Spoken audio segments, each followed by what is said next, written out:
For every opinion or belief someone may hold, there will be another party who just as strongly oppose that idea. Both sides usually claim to sit with the best arguments, the real facts, and the correct worldview, and ironically, both sides regard the other as being indoctrinated, blind to the obvious and outright stupid. Most people only expose themselves to information that matches their own worldview. It is uncomfortable to do otherwise. Still, we would like to give you some surprising information about Islam. We also urge you to look further than only mainstream media, and if you can find the time for it, read the Quran yourself. To get you started, we'd like to present you 3 things you probably did not know about Islam. 1. Islam has not been hijacked.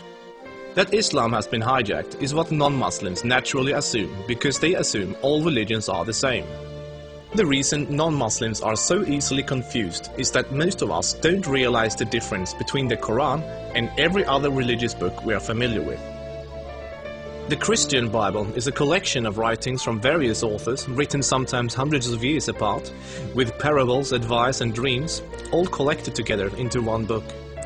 Same with the Jewish Torah. Even those of us in the West, who are neither Christians nor Jews, are still familiar enough with these religions to know this much, and therefore we assume the same is true for the Quran. But the Quran is only one book written by one man in his own lifetime. It is meant to be taken literally, and it is not full of symbolism or vague analogies. It is mostly direct commands. Of course, the Quran contains contradictory statements, just like other religious books. But the Quran itself provides the reader with a way to know what to do with the contradictions. It's explained in the Quran that if you have 2 passages that contradict each other, the one written later supersedes the one written earlier. Most Westerners are unaware that the peaceful, tolerant passages were written early in Muhammad's prophetic career. According to the Quran, those passages have been abrogated by later, more violent and less tolerant passages. So, when most Westerners hear jihadists quoting violent passages from the Quran, and then peaceful Muslims quoting peaceful passages, they interpret that the way they would if someone was quoting the Bible or the Torah. They think to themselves, oh, there must be many different and contradictory passages, like there are in other religious books, so Muslims can pick and choose what they like and justify whatever actions they want to take. But the Quran is nothing like that. There is no picking and choosing. It says very explicitly and in no uncertain terms that a Muslim must not alter or ignore any part of its very clear and direct message, or they will burn in a fiery torment forever.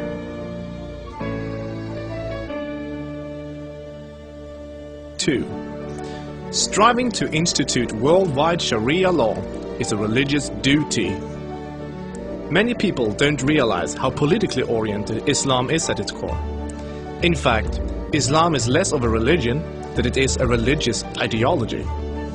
It includes a mandatory and highly specific legal and political plan for the whole society, Sharia.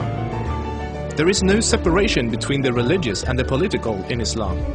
Rather, Islam and Sharia constitute a totalitarian means of ordering society at every level, including ritual worship, transactions and contracts, morals and manners, beliefs and punishments.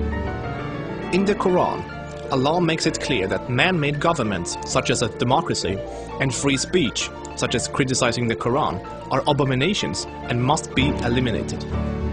The modern expression creeping Sharia is used to describe the slow, deliberate and methodical advance of Islamic law in non-Muslim countries.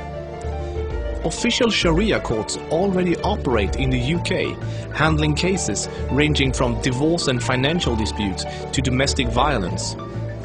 Attempts to introduce Sharia in the legal system in Germany, Sweden and other European countries are ongoing. While Sharia already has a foot in our door in the matter of minor disputes like inheritance and domestic violence, it should concern you that Sharia commands that drinkers and gamblers should be whipped, allows husbands to hit their wives, allows an injured plaintiff to exact legal revenge, literally an eye for an eye, commands that a thief must have a hand cut off, commands that homosexuals must be executed, orders unmarried fornicators to be whipped and adulterers to be stoned to death, orders death for both Muslim and non-Muslim critics of Muhammad, the Quran and even Sharia itself, orders apostates to be killed, commands offensive, aggressive and unjust jihad. As written in the Quran, Sharia is the law of Allah. Any other form of government is a sin. It is the duty of every Muslim to keep striving until all governments have been converted to Sharia law.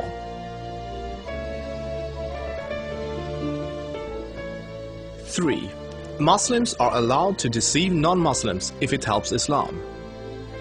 For non-Muslims, this principle, called taqiyya, is another surprising concept of Islam. While most other religions speak highly of truthfulness, the Quran instructs Muslims to lie to non-Muslims about their beliefs and their political ambitions to protect and spread Islam.